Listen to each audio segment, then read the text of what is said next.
పాక్ కాల్పుల విరమణకు 2 దేశాలు అంగీకరించాయి. అది ట్రంప్,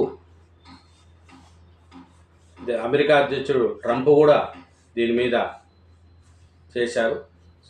అది సాయంత్రం 5 గంటలు, దాదాపు 5 గంటలు భారత్ పాకిస్తాన్ కాల్పుల విరమణపై తొలుత అమెరికా అధ్యక్షుడు ట్రంప్ ప్రకటన, ఆ తర్వాత పాకిస్తాన్ విదేశాంగ మంత్రి ఇషాక్ దార్ సమర్థన, సాయంత్రం 6 గంటలకు విదేశాంగ కార్యదర్శి విక్రమ్ మిస్రీ నిర్ధారణ, సాయంత్రం 5 గంటల నుంచి ఇరు దేశాల మధ్య పూర్తిస్థాయి కాల్పుల విరమణ ఒప్పందం అమలులోకి వచ్చిందనే ప్రకటన.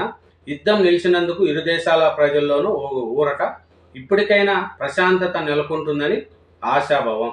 ఇది జరిగిందండి. తర్వాత అది కాల్పుల విరమణ అన్ని తర్వాతనే మళ్ళీ పాకిస్తాన్ ఉల్లంఘన చేసిందండి. రాత్రంతా జరిపిన ఫలించుతోనే ఉల్లంఘన చేసి మళ్ళీ మన డ్రోన్లతో దాడి, ఆ తర్వాత 4 గంటలే పాక్ సైన్యం ఉల్లంఘన.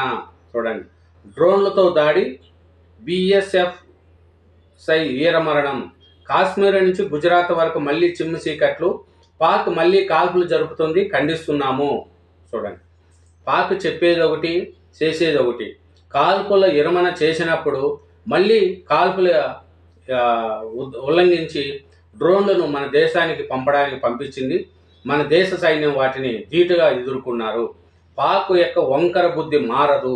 దీనికి సరైన గుణపాఠం చెప్తే తప్ప పాకిస్తాను ఈ మారే పరిస్థితుల్లో లేదని 140 కోట్ల మంది ప్రజలు కూడా అనుకుంటున్నారు.